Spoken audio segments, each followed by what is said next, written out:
سامنے پہاڑی ہے جہاں احد کے اندر مزارات موجود ہیں، اور یہ وہ مقام تھا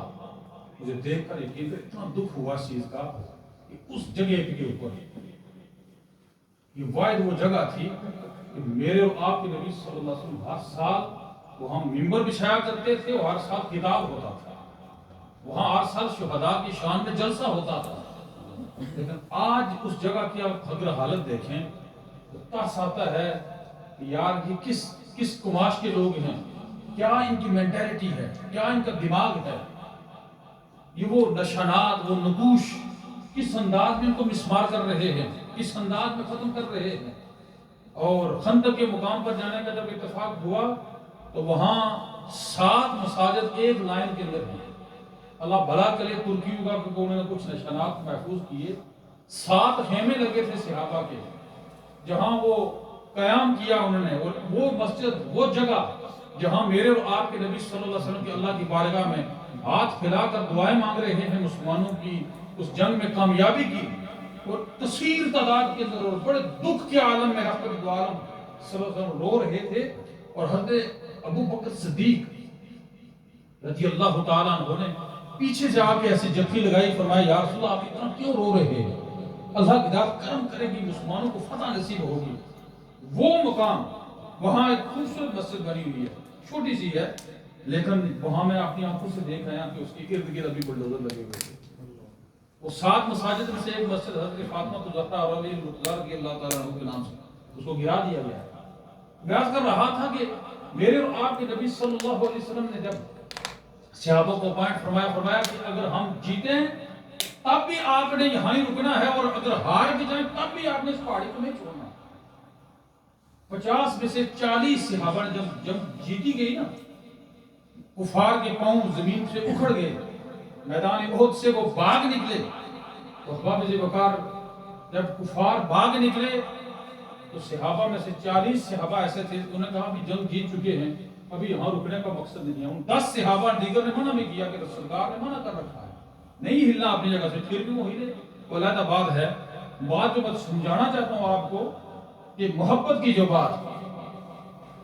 کہ وہ پلٹ کر جب واپس پلٹ کر اس قافلے کی جو سالاری فرما رہے تھے، سیف اللہ جن کا نام سیف اللہ لقب ہے، حضرت خالد بن ولید رضی اللہ تعالیٰ عنہ ابھی اسلام قبول نہیں کیا تھا، تو کفار کے سپہ سالار کی حیثیت سے وہ کام کر رہے تھے. تو انہوں نے پھر کے اس کو دوسری طرف سے پھر اٹیک کیا اس پہاڑی کے اوپر جہاں میرے اور آپ کے نبی نے اپوائنٹ کیے تھے صحابہ. اس پہاڑی کے پچھلی طرف سے آ کر دوبارہ جب اٹیک کیا تو پہلے تو انہوں نے 10 جو وہاں رکے تھے ان کو شہید کیا، اور پھر مسلمان نرگے کے اندر آگے کچھ کفار تو اس پہاڑی کے اوپر چڑھ گئے، اور کچھ فرنٹ کی سائیڈ، فرنٹ اور بیک دونوں کی طرف سے اٹیک ہوا. تو مسلمانوں کا بہت سارا 70 کے قریب صحابہ وہاں شہید ہوئے تھے، جن پہ 67 جو ہیں وہ ایک جگہ دفن ہیں، اور 3 صحابہ کی قبور علیحدہ ہیں. حضرت امیر حمزہ رضی اللہ تعالیٰ عنہ کی قبر انور کے ساتھ 2 صحابہ، حضرت مصعب بن عمیر رضی اللہ، یہ وہ صحابی رسول ہیں جن کی شکل مبارک جو تھی وہ سرکار دو عالم صلی اللہ علیہ وسلم کے ساتھ مل رہی تھی، ہم شکل تھے. جب آپ شہید ہوئے تو یہ بات عام کرنا شروع کر دی گئی کہ سرکار دو عالم صلی اللہ علیہ وسلم شہید ہو گئے. جب یہ بات ہوئی نا تو وہ صحابہ کرام، جب یہ بات عام ہو گئی کہ سرکار دو عالم صلی اللہ علیہ وسلم کو شہید کر دیا گیا ہے، تو صحابہ جو ایک ہاتھ سے لڑ رہے تھے انہوں نے دونوں ہاتھ سے لڑنا شروع کر دیا. اب جینے کا تو سوال ہی نہیں پیدا ہوتا. جس ذات کی خاطر، جس کی محبت کی خاطر ہم جی رہے تھے وہ تو اس دنیا کے اندر نہیں رہے، تو ہمارا جینے کا کوئی فائدہ نہیں.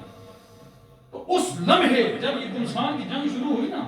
تو حضرت بلال حبشی بھی اس جنگ کے اندر شامل تھے. آپ دوڑ کر مدینہ کی گلیوں میں یہ آوازیں دے رہے تھے کہ غلامان مصطفیٰ باہر نکلو اور غلامان مصطفیٰ ہونے کا حق ادا کرو اور مسلمانوں کی مدد کے لیے آؤ. احد کے میدان کے اندر گلشان کی جنگ جاری ہے. ان لمحات کے اندر یہ حضرت حنظلہ رضی اللہ تعالیٰ یہ صحابی رسول ان کی شادی ہوئی تھی اس دن، اور رات کے وقت یہ اعلان جب ہوا تو آپ کے اوپر غسل فرض تھا. جب یہ اعلان ہوا کہ مسلمانوں کی مدد کی ضرورت ہے، آپ اسی حالت میں میدان جنگ کے اندر اترتے تھے اور میدان جنگ کے اندر آ کر غلامان مصطفیٰ کا حق ادا کرتے ہوئے جام شہادت نوش کر جاتے. اور جب جنگ ختم ہوتی ہے اور صحابہ کی جو اجساد تھے اور آپ کے جسم مبارک تھے، ان کو اٹھا کے جب دفن کیا جا رہا تھا تو حضرت حنظلہ رضی اللہ تعالیٰ عنہ کے جسم سے پانی ٹپک رہا تھا. یہ انہونی بات نظر جب آئی نا، ان کے ہاتھوں سے ان کے جسم سے پانی کے قطرے ٹپک رہے ہیں، پورا جسم